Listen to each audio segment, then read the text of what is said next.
In 1350, what we know as the idyllic French countryside was a living hell. For more than 15 years, the people had suffered at the hands of English invaders. Little did they know that this war would last for another 100 years. But through this crucible of fighting, famine, and plague, there would emerge the modern nation of France.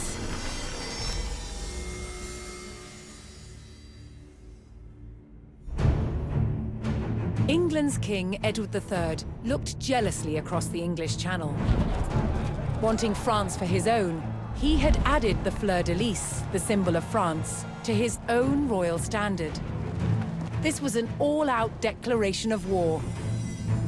And in 1337, he invaded. But France already had a king, Philippe VI. As the English burned their way across the land, Philippe's army and his legendary knights marched to meet them, and came face to face with the English longbow. A simple weapon, but the most devastating the knights had ever faced. The heroes of France fell to storms of English arrows. The war engulfed the French countryside. By 1351, the conflict was focused on Brittany. One fight stands out as a spectacular display of chivalry, and a symbol of the wider conflict between the two enemy nations.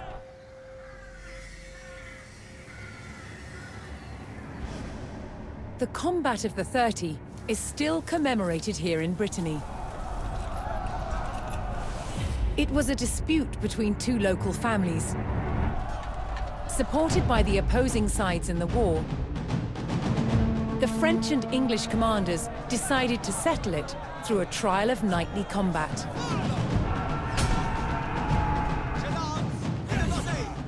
Each side would choose 30 champions to fight on neutral ground. France prepared to defend itself against England's finest.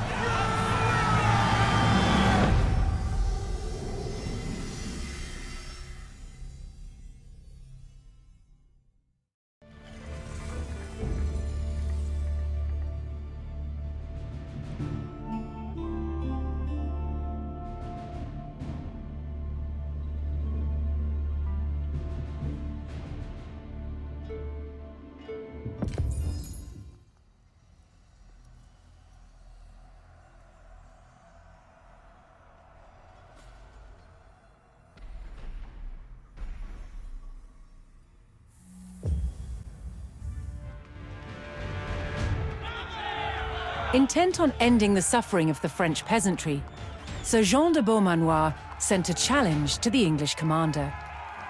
30 champions on each side would compete in a tournament for final claim to Brittany. With the battleground of the halfway oak agreed upon, Sir Jean set out to gather support from local knights.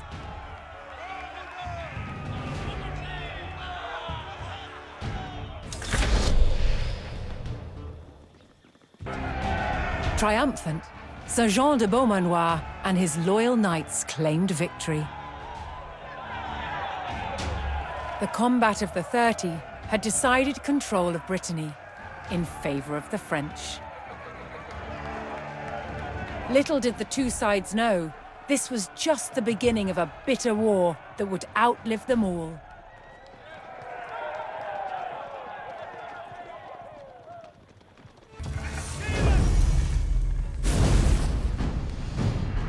After victory at the Combat of the 30, the French faced devastating raids from England's Black Prince. But France's King John II was closing in. Jean finally caught the English near the city of Poitiers in September 1356. The French army outnumbered the English by thousands. King Jean himself joined the fight, but what seemed a certain victory for France soon turned into a nightmare.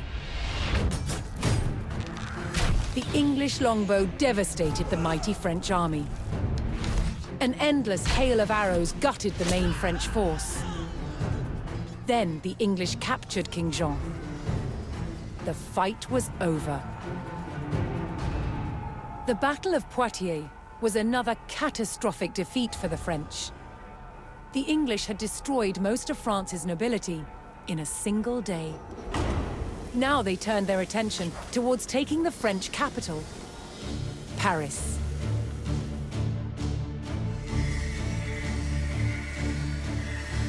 The invaders marched unopposed towards Paris. The remains of some of the medieval walls of Paris still stand today.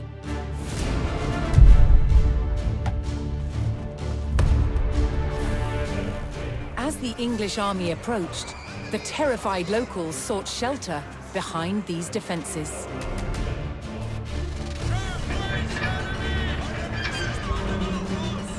Could France's capital withstand the full might of the Black Prince's army?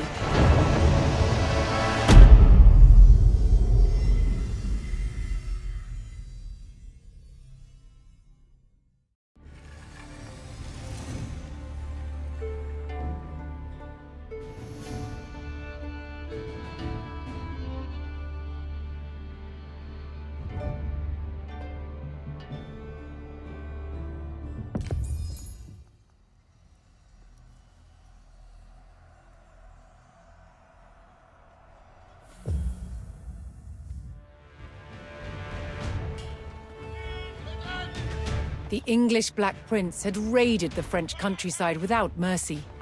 And now his army had come for the capital. With the English on their doorstep, it fell to the French army and the people of Paris to defend the walls of their proud city.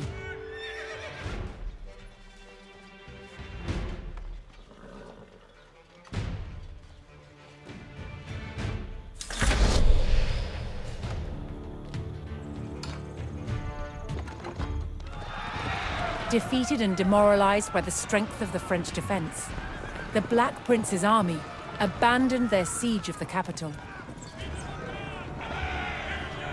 Paris celebrated victory, but this was not the last test the French would face in their struggle to win the war.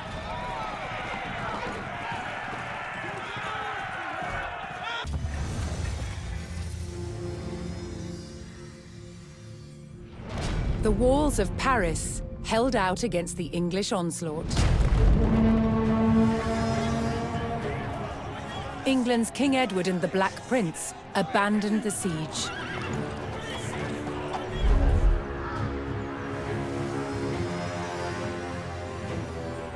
They marched towards Chartres to try their luck at conquering a less formidable target. But before they could attack, a violent storm hit the army.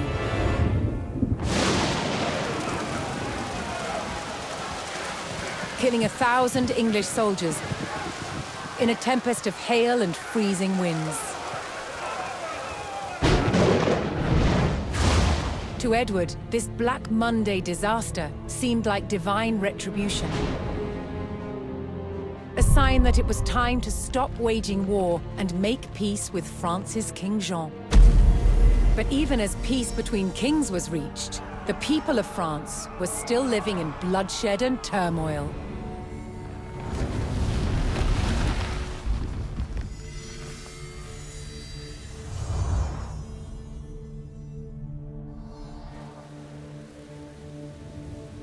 Between 1358 and 1370, France was in chaos.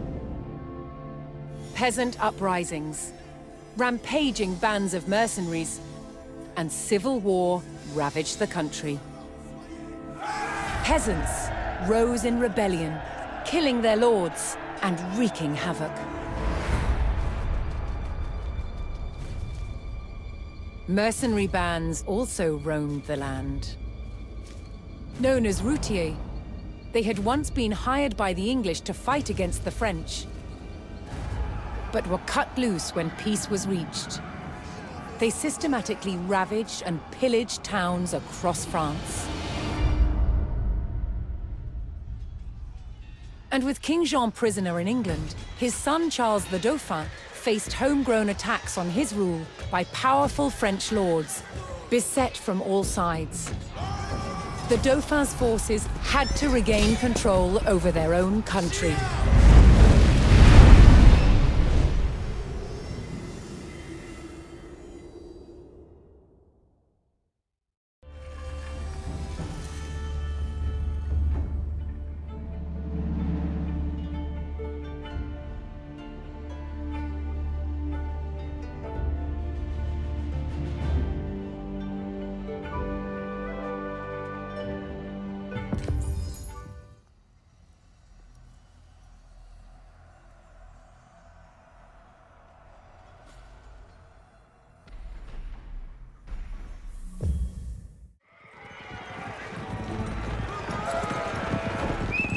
Having only recently been crowned King of France, Charles V dispatched his army to the French-held village of Évreux to forge order from chaos.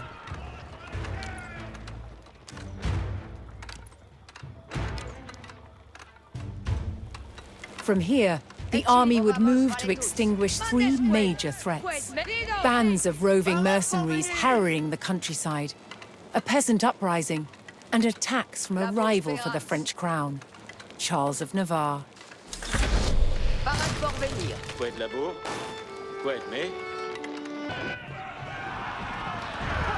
The French army had repelled Charles of Navarre, stemmed the revolt, and held back the raids of the routiers.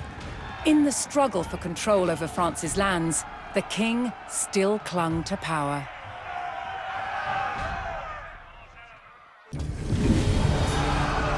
With rebels and raiders eliminated at Cocherel, King Charles V faced one last threat to France: the relentless English invaders.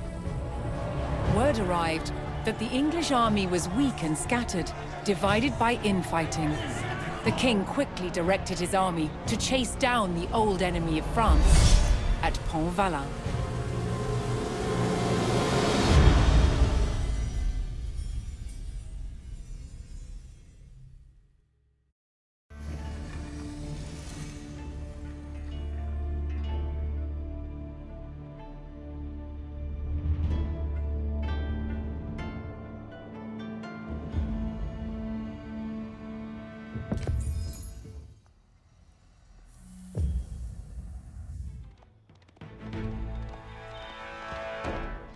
The French town of Pontvallain lay directly in the path of marauding English soldiers on the hunt for loot. The town's only hope of survival lay with the French forces camped nearby. The French quickly prepared to ambush the disorganized English raiders and defend Pontvallain from ruin.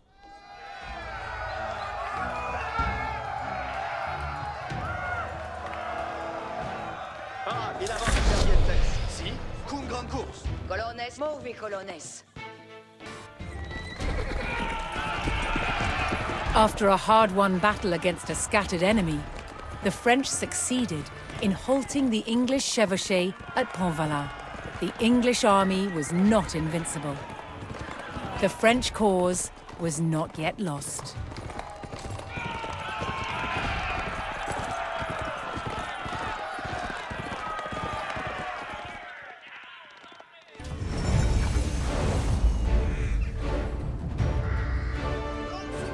The French won an overwhelming victory at the Battle of Pontvallain. It was the first time the English had been utterly defeated during the war. But the triumph was short-lived. As England spent the next 60 years amassing French territory through alliances and victories at great battles such as Agincourt. It seemed that nothing could stop England. Who then could have foreseen that a teenaged girl was about to change the course of history?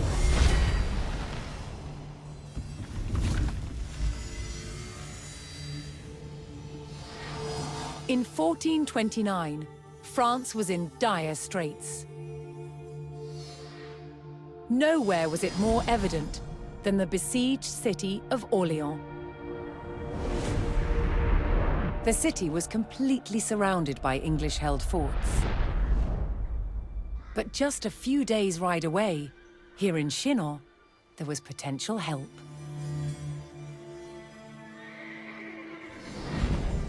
The French royal prince, the Dauphin Charles, was holed up in his fortress and under pressure to ride out to save Orléans. As Charles hesitated, a young peasant girl arrived at his court. Her name was Jeanne d'Arc. She claimed to have received saintly visions, giving her a divine task to help Charles become king and drive the English out of France forever. Charles was skeptical, but was soon convinced of her divinity. And he charged this 17-year-old with the near impossible mission to liberate Orléans. To Jeanne, this was the first step in realizing her God-given destiny. In April 1429, she rode out from Chinon at the head of her army to confront the hated enemy of France.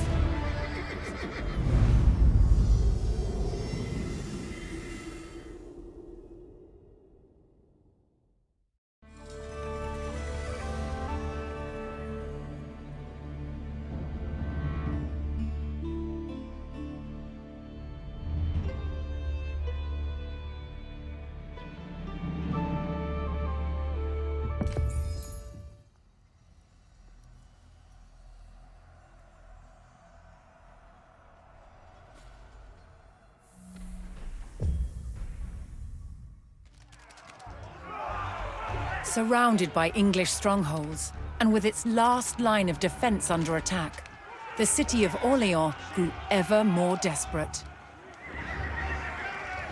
In France's darkest hour, 17-year-old Jeanne d'Arc arrived with the king's army to liberate a city and prevent the fall of a nation.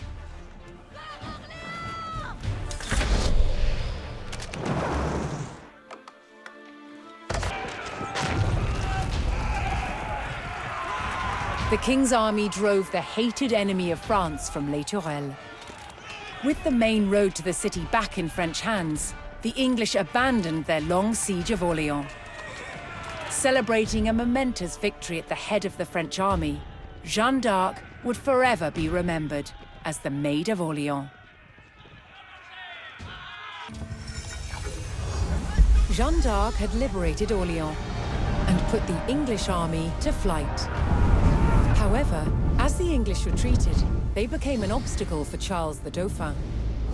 He needed a clear path from Chinon to Reims, where he would be crowned king. Nearing the town of Patay, the English sought to regroup. But Jeanne d'Arc and her French army were closing in.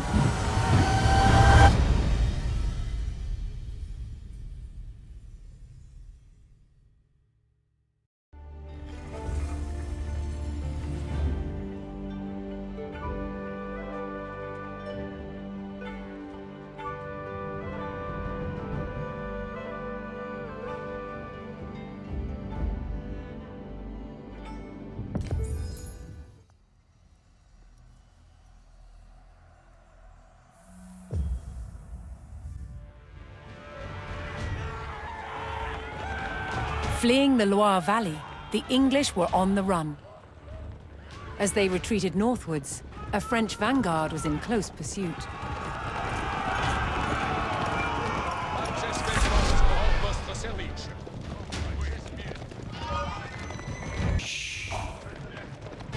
After an intense pursuit and a hard-fought battle, the French crushed the remaining English army, thwarting their desperate retreat.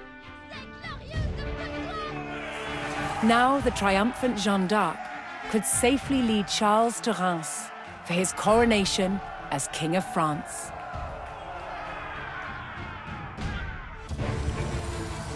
The Battle of Patay was a disaster for the English.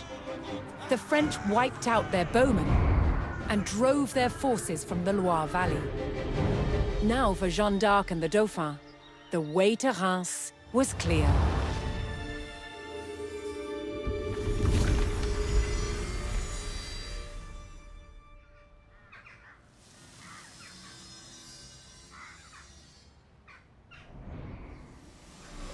The Maid of Orléans rode with the Dauphin through the streets and was at his side when he was finally crowned King Charles VII of France.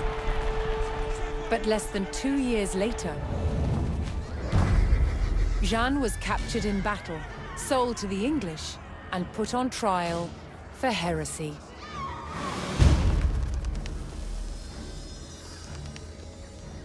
She spent 6 months locked in a dungeon, awaiting her fate. King Charles, who owed his crown to Jeanne, did nothing to help win her freedom. She was found guilty. On May 30th, 1431, Jeanne d'Arc was brought here, to the old market square in Rouen, where she was burned at the stake. She was 19 years old. But what the Maid of Orléans started could not be denied.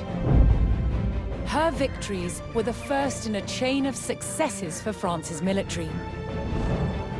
Liberty was within reach.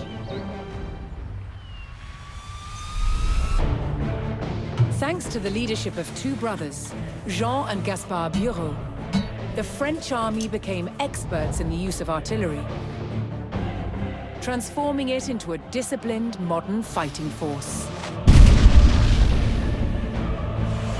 In 1448, King Charles was ready to make a major move against the English. He vowed to retake Normandy.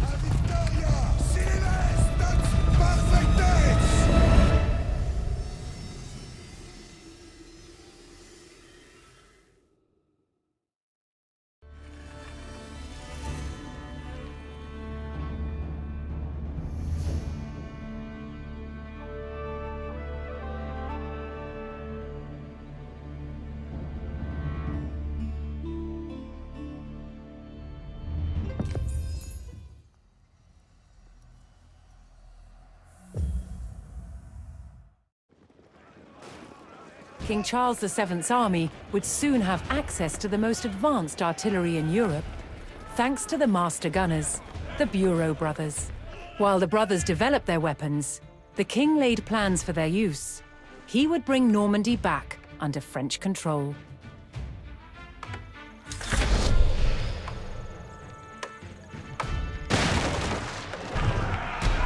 With the English scattered and their buildings in ashes, the French had recaptured the critical fortress of Rouen. Charles VII had proven that France was no longer the underdog in the 100 Years' War. After decades of bloody dispute, Normandy was finally back in French hands. Thanks to the explosive force of cannon fire, the French were close to victory in this century-long war. But in a final grasp at power, the English dispatched a fresh army, equipped with their tried and tested longbows. Formigny would be a trial of old versus new, to determine the fate of France.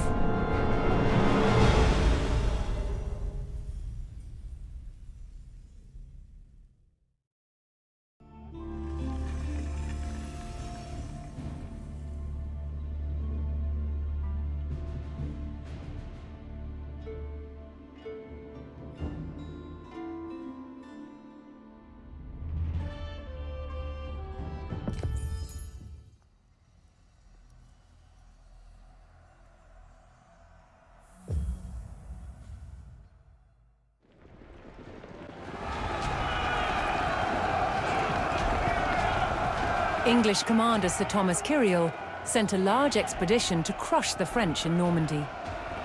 The village of Carentan was directly in their path.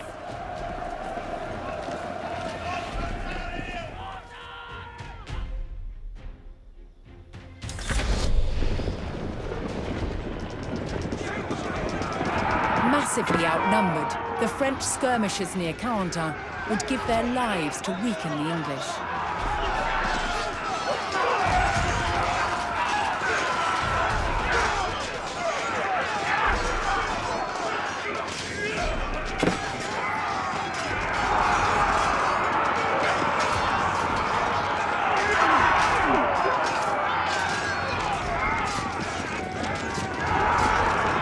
Though they fought bravely, the French skirmishers could only slow the English advance.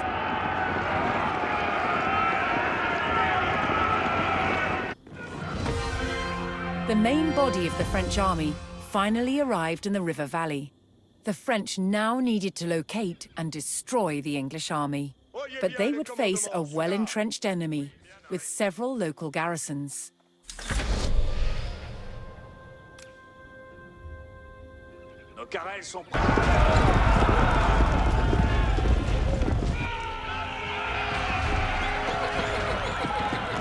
With the last English army destroyed and the gates of Formigny thrown open, the French force in Normandy was victorious. Their well-organized forces and superior firepower had brought the arduous 100 Years' War closer to its conclusion.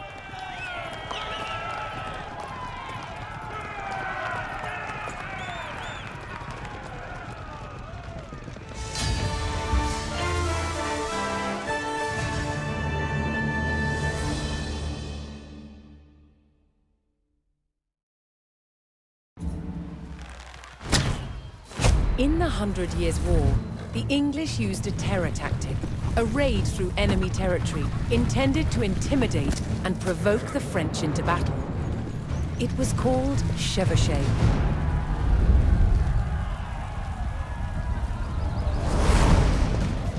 The principal weapon for Chevauchee was fire.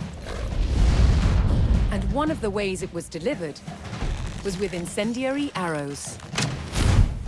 Challenge with incendiary arrows? Keeping them alight. One type of incendiary arrow was fueled with gunpowder. We've got charcoal, got sulfur, and we've got saltpeter. Saltpeter is the main ingredient. The more oxygen you put into it, the hotter it burns. Of course, when it's on an arrow, when it's being shot, you've got a turbocharged airstream. The chemicals are bound together with brandy, left to dry, and poured into a linen bag. The extra long arrowhead is inserted into the bag and then tied off to secure it. It is then sealed by dipping it into boiling tree resin. This resin, which itself is highly flammable, provides a waterproof casing. It also shields the burning gunpowder, so the wind doesn't put it out in flight. Now that looks deadly, and I really want to shoot it. The art to shooting an incendiary arrow is timing. Too early, and it will go out. Too late, it will spit at you like a dragon.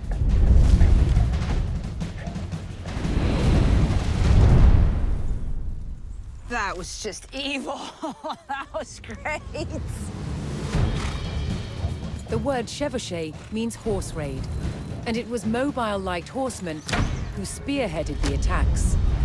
They took gold and silver from the churches, valuables from wealthy citizens, and as much food and drink as they could find from anyone. A chevauchee was scorched earth warfare to create discontent amongst the enemy's subjects, perhaps even to get them to turn against their king. An army on campaign needed a decisive battle, and a chevauchee was intended to taunt the enemy to come out and fight.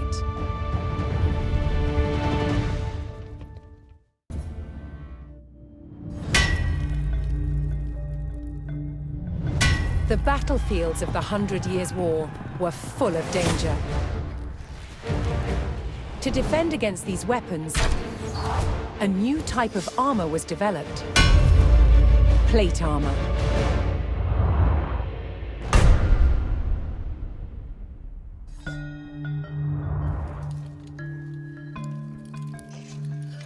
plate armor clad the knight in an articulating exoskeleton of hardened steel. A hard outer shell that still flexes and moves with the body. It provided impressive protection and was an extraordinary technological achievement. Now, one of the ways that armor gets its strength is through shape. Both of these pieces are made out the exact same thickness as steel, but I can show you there's one stronger than the other. Here's the one with no shape. You see it buckles immediately. If I swap it for one that's been forged to have strength and shape, you can see it's much stronger. It's going nowhere. It wasn't just the shape that gave it strength. It was also how the metal was treated by the armorer. Now, the benefits of using heat is it obviously makes the piece more plastic, more ductile, lets me shape it. But the fuel also adds layers of carbon into the outer surface. This helps me increase the hardness and strength of the material. The art of the armorer was being able to judge the temperature of the metal by eye, managing the heat to create resilience in the metal. The combination of heat-treated metal and rigid shapes meant that armor didn't need to be so thick and heavy, making it much easier to fight in. But good quality plate armor did have its downside. It was very expensive. Now, not everyone could afford full steel plate armor. For the common man, there is the brigandine. Now, these are made up of overlapping steel plates that are then riveted through a textile outer. This gives you a much bigger range of movement, but is limited and is not as strong as a full steel breastplate. That said, it is much cheaper and much easier to maintain. At its best, the armored knight was invincible. But armor didn't just provide defense. It was also a weapon and an expression of a knight's power and prestige. Armor transformed its wearer into a work of art.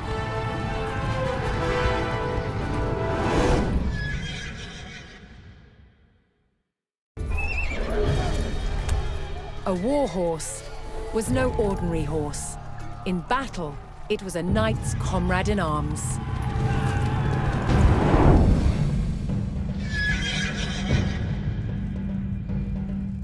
By nature, horses are prey animals, but the warhorse had to become a predator.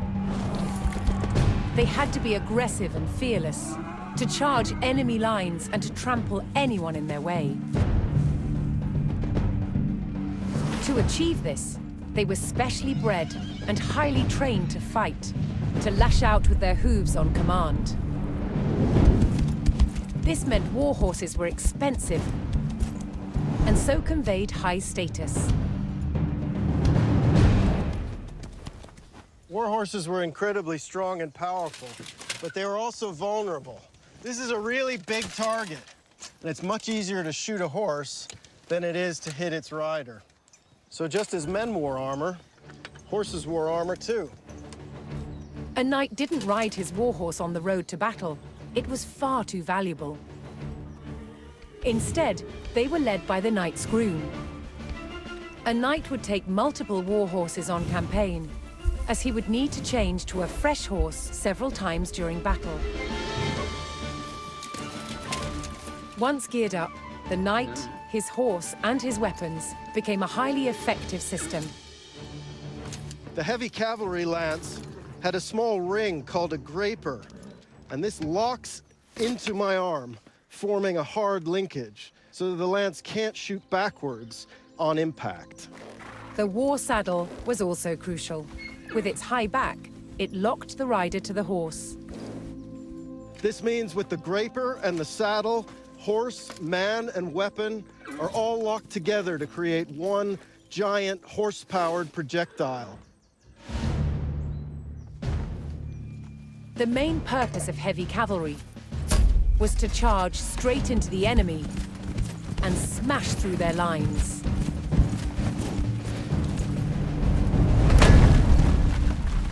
The impact charge crashed into an enemy with terrifying force.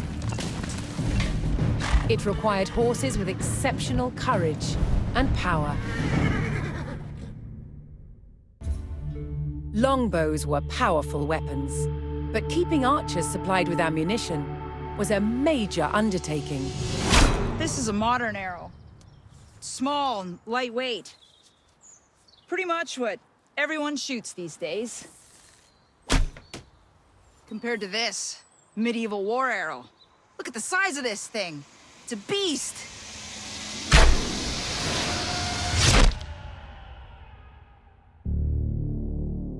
A medieval army might need more than 1 million war arrows on campaign, and each one had to be made by hand.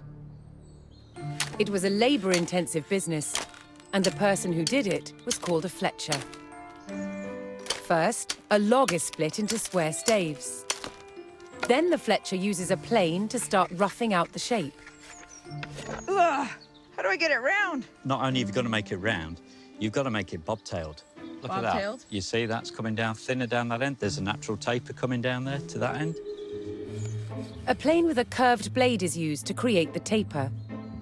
This makes the arrow aerodynamic. This is an incredibly painstaking process for one arrow.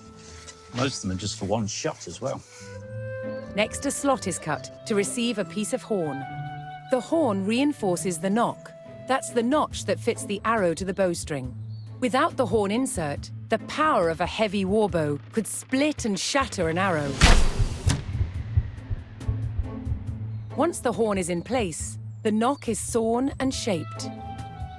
Then the fletcher has to attach the feathers to the shaft. Now what you've got to do is you've got to get rid of the stiffness of the quill. You're going to work it down so it's nice and thin. So this is dogfish skin? Yeah, medieval sandpaper. The feathers are glued in place and then secured with thread.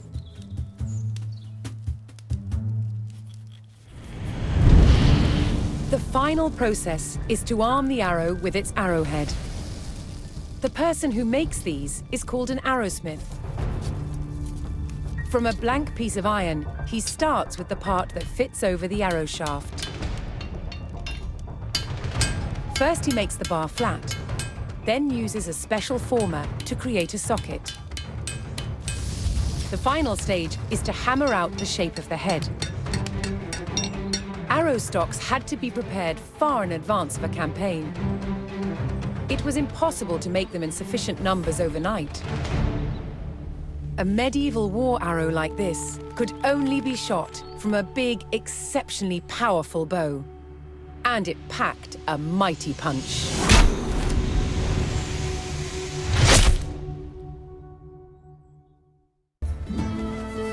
A medieval army on the march was a city on the move.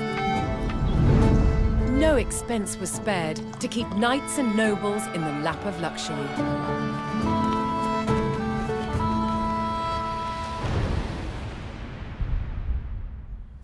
Knights lived in luxurious tents called pavilions, which they had all of their furnishing, proper chairs and tableware, real beds with fine linens, even wall hangings. All this furniture had to be transported, and that's on top of what was needed for combat. Weapons and armor needed an army of artisans to maintain them. The armourer's job on campaign was one of maintenance, constantly repairing, knocking out dents, simply changing straps, or replacing rivets that had broken. If you think of the knight as a race car driver, the armourer is his chief mechanic. Without him, he would not be able to function. Also following an army was a band of opportunistic civilians, the camp followers. All vying to sell their services and goods to the soldiers.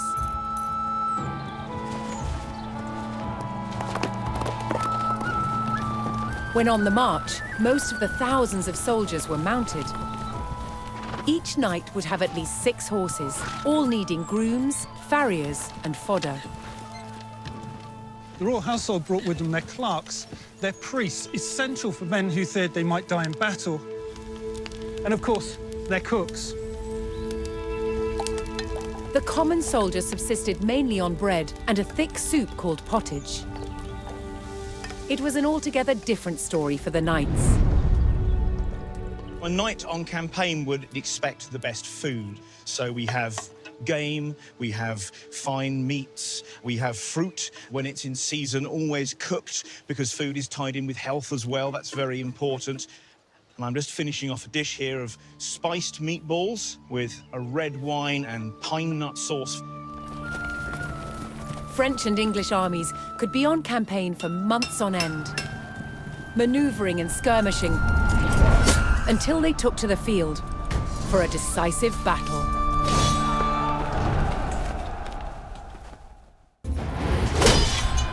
Medieval soldiers suffered brutal injuries in battle. Their chance of survival lay with barber surgeons.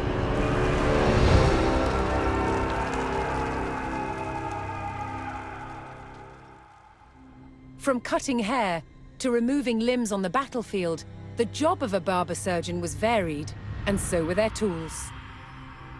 600 years ago, surgery was very different from today, and this is some of the kit that the surgeons of then would be using. For example, amputations. This bit of kit was used to cut through the skin. Then you need to get through bone, and this is what they used. Believe it or not, this was used for neurosurgery. But what they didn't have at the time was anesthesia. Despite carrying out major surgery, barber surgeons had no formal training. What they learned on the job, and the place where they practiced the most was the battlefield.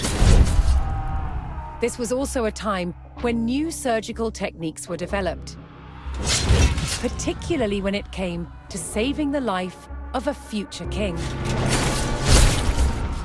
In 1403, 16-year-old Prince Henry was injured in the Battle of Shrewsbury while fighting rebels trying to overthrow his father, King Henry IV.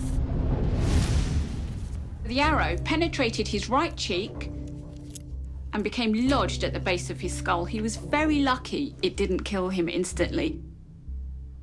Prince Henry pulled the arrow from his face. The shaft came out, but the arrowhead remained lodged inside. They needed to get that out before infection set in and killed him. To the rescue, celebrated surgeon John Bradmore. Bradmore recorded what he did to save the prince's life, including a picture of the tool he made to extract the arrowhead. And it works by ensuring that the tip is closed and then inserting it along the track caused by the arrowhead until it meets the arrowhead. Then the screw is turned to expand the tip, locking it in place inside the arrowhead. And then ever so slowly and gently, you extract, making sure that you don't lose it along the way. I'm amazed by the skill that would have been needed to do this successfully. Can you imagine how good that felt when that came out? The young prince survived to become King Henry V, hero of Agincourt. But perhaps the real heroes of medieval medicine were the barber surgeons, who saved countless lives on the battlefield. During the 14th century, the face of war in Europe changed forever. Thanks to a substance invented by the Chinese while searching for the elixir of life: gunpowder. One of the first guns used on the battlefields of Europe was this, the bombard. This is a large stone-throwing gun for moving big projectiles like this up and over and through castle walls. Before the invention of the cannon, castle wall-busting projectiles had been thrown by trebuchets. This is what took over from the trebuchet. Far easier to move from castle to castle. Its design was simplicity itself, drawing on the skills of the barrel maker. This has metal staves lengthways and then lots of hoops holding those staves under compression. So this is why we now call this the gun barrel as well.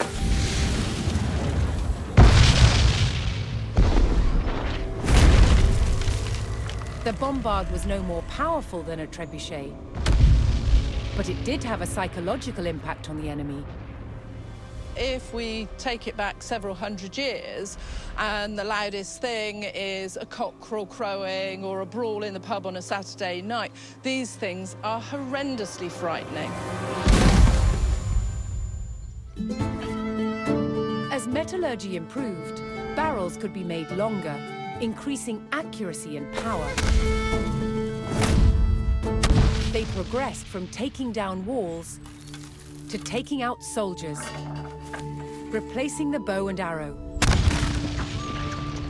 A typical arrow would get stuck in this sort of material, where ball just goes straight through.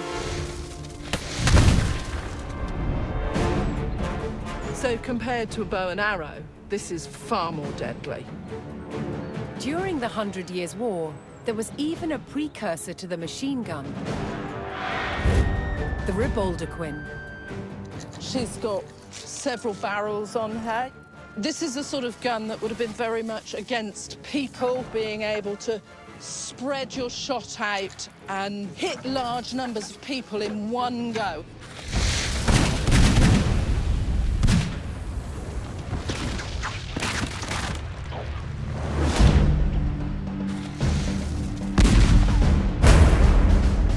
Gunpowder revolutionized warfare throughout the 100 Years' War, changing the way battles were fought forever.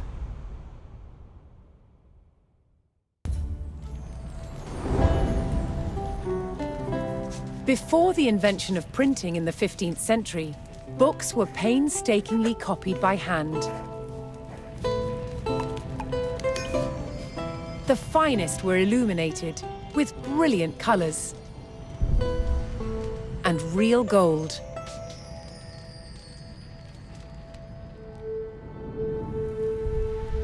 Illuminated text wasn't just for show.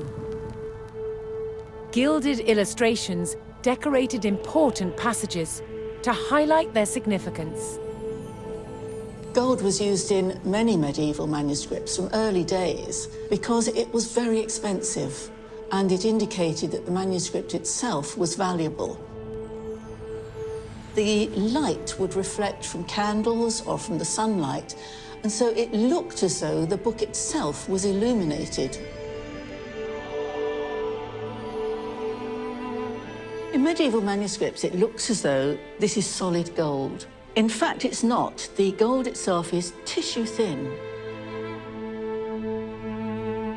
The solid appearance is achieved by laying the gold on a cushion of plaster mixed with glue, called gesso. By raising the gold from the surface of the skin, that means that it catches the light even more. The glue in the gesso is softened by breathing on it.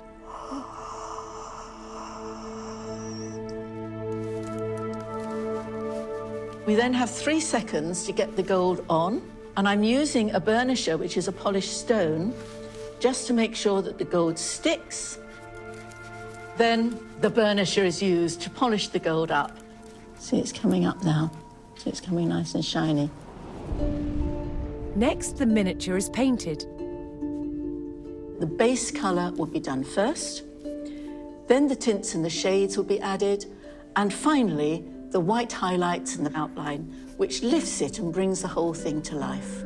The medieval paint box contained pigments from across the world, such as ultramarine from Afghanistan and orpiment gathered from volcanic craters. It often took a long time to complete these medieval miniatures. This one between a month and 6 weeks, from start to finish.